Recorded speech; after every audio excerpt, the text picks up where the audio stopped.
Hello viewers, welcome to another episode of Inside the Dressing Room powered by Xtreme.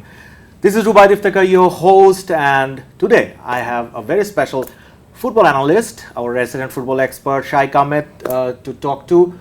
But before that, let me explain what we are going to talk about today. The Club Football World Cup just kicked off.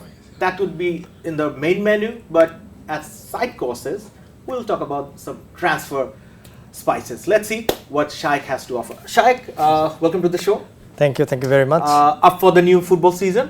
Yes, very much, and it's basically a season before a pre-season, like if you can say. That season, the next season haven't started yet, but we are already in the competition.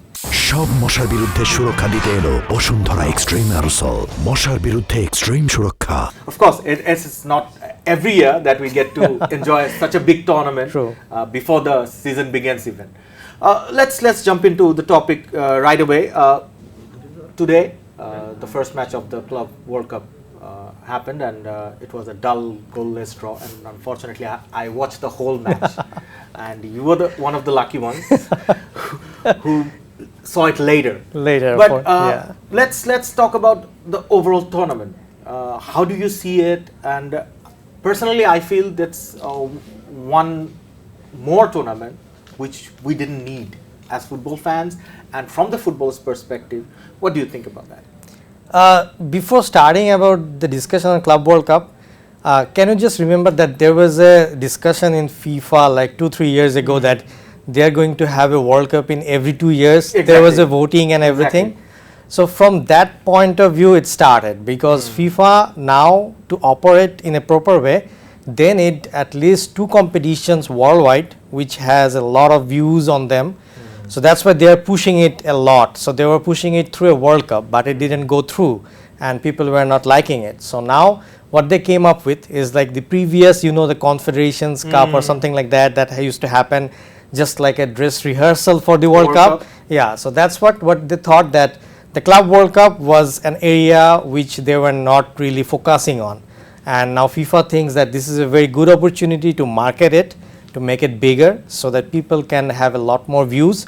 So that's why they expanded it into a 32 team competition where you can see like clubs from all over the world are coming, starting from like Seattle, Egypt to US, Auckland City, which is New Zealand. Exactly. So it's like a huge coverage of like football clubs all over the world. So there will be a lot of like television views on this competition, but fans traveling from one part to the another part of the world, that might be a challenge for FIFA itself. So that's why you were saying like it's a bit dull match because also the attendance is very low. As we were watching that, like they are giving tickets at a very low price, but still people are not going to the stadiums. This is because like normally when the 2 clubs are playing, their actual fans travel to the matches. But here, like for example, people from Egypt are not going to America to see the matches. So there is a gap of those traveling fans. You mentioned a very interesting topic that and a phrase that it's a marketing gimmick. Yeah. Right. And I 100% agree with you that it's only a money churning event for FIFA, and as they have to compete with the UEFA, which is more lucrative and which is more, which churns more money than FIFA in terms of the tournaments, the UEFA Champions League and Nations League and so on and so forth. So now FIFA is going to the same path, but do you think? Remind you. 2 or 3 weeks back, Bernardo Silva made a comment that we have to protest this. We are not robots. Yes, we are not machines. And I 100% agree with him because let's look back at 8 to 9 years when top footballer who played FIFA World Cup final, UEFA Champions League final in the same season had to play 50 to 55 matches in a calendar year. Yes. Now it is touching 70. In a year. Yeah. Do you think we are just juicing out our footballers and making them? Will it make them retire at 32? Yes, in a way, what you were saying that it's true that we are juicing them a lot. Now there are like 2 sides of the coin. The number 1 side is from FIFA side because the players they are thinking that the players are getting paid like enormous amount of right? money for what they are providing. So it's unthinkable whatever the money they are earning now. So from that point of view, as they are earning money, FIFA wants them to be present in the field. So that's why they're coming up with competitions after competitions. But on the other hand, it's true that players are getting a lot tired, their physical injuries are getting raised every now and then. So I think the Professional Players Association, there is FIFA Pro.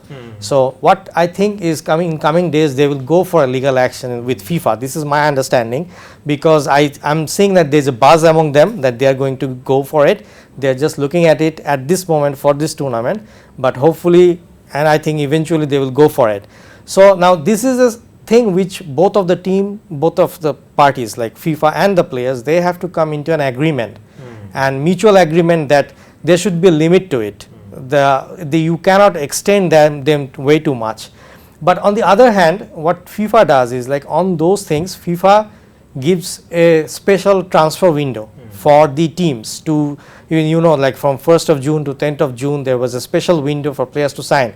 That's why Real Madrid bought Alexander Arnold for 10 million because they were getting eventually for free if on 30th June, but they bought it for 10 million. So these are the things that they're adding, and also at the same time they're also adding homegrown players, the association grown players. So what happens is these players get a platform to perform and also to make them reach in that level. So I think that's why there are two sides, both of the sides has to come into a mutual agreement. Right. You've talked about two sides, one from the FIFA, from the authority, and from the clubs and the players. But there is always in sport a third side, and I feel that's the most important side. That's us, the audience, the fans. Now tell me, when I was growing up, when I was in my early teens, late teens, or when I was a young man, there was English Premier League, the UEFA Champions League. I was a fan of Spanish La Liga. I used to watch that. Occasionally the Serie A, Bundesliga. Okay, we used to take the updates from here and there. Now you have to watch PSG's matches in French League 1. Ronaldo is playing out in Al Nassr. There is another league added to your menu. Messi is playing in the MLS. You will watch that.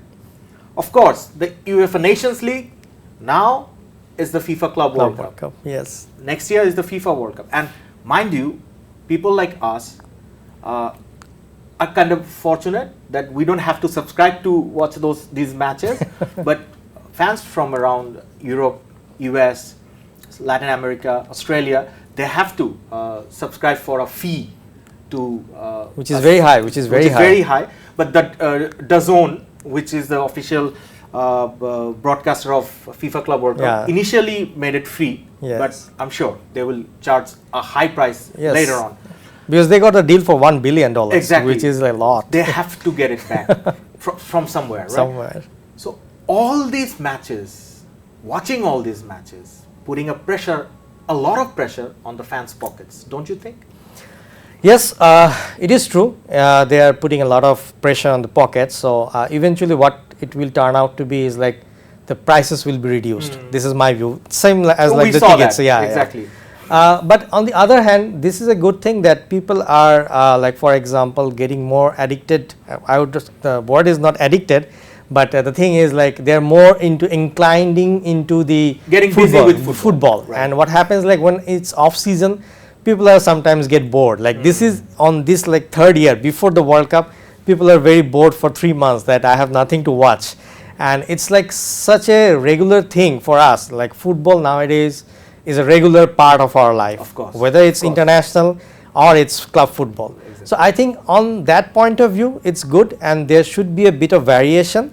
So I think first year is if you want World Cup. The second year I think is the Euros, and then the FIFA Club World Cup. Club World Cup, and again it will come as that. So I think now there is a if in going forward in the next 4 or 5 years, this will slowly come into our minds. For example, we'll get used to it. We'll get used to it. The UEFA Champions League, the new format, we are not understanding any bit of it. But slowly it will get into us when we will get into it. Because previously the formats were different for UEFA Champions League or the Europa League.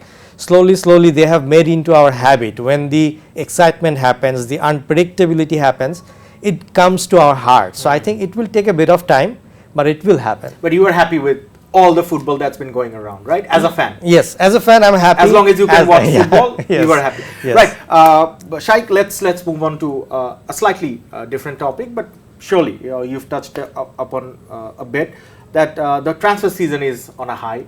Of course, Trent Alexander-Arnold is one of the biggest names, but favorite was Daniel Huijsen. He's a kid to look after for ages. Yeah. What are the transfers you are looking ahead in this short period of time? 2 months, I guess we have. Yes, there is a lot to happen because there will be a lot of players in the end of their career.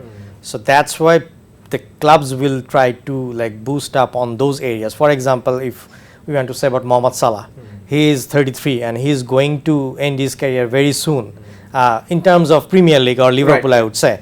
So I think what they are doing is they are looking for a Ritz from Bayer Leverkusen.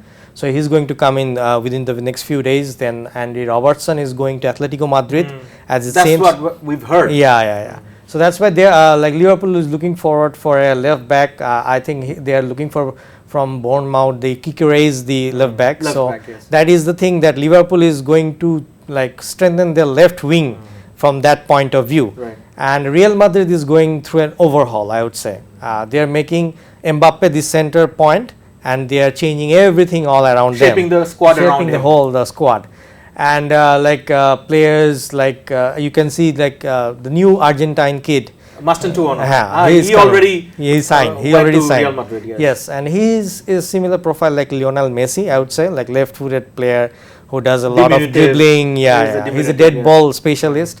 So they are slowly taking the players, and as you said, the defender. So he's a left center back. So he's going to serve a long time, around 10 to 12 years for Real Madrid. I think the La Liga is shaping up very interesting. Very Barcelona interesting. Is also Nico Williams. They're signing depending on youth rather than yeah. experience and tested players. Real Madrid is also doing the same. All right, Shaikh, we are at the bottom end of our show. We don't have much time, so let's talk about our stuff, local stuff, Bangladeshi stuff. Universal question: do you like Javier Cabrera? No. I can see it from your face. But then again, a lot of talk has been going on about whether he should stay or not. What's your take on that? And we'll end up on that. Okay, I think he was the right fit in 2021 when he was taking over, because the squad capability was not that high. So we needed someone who can teach us to play attacking football.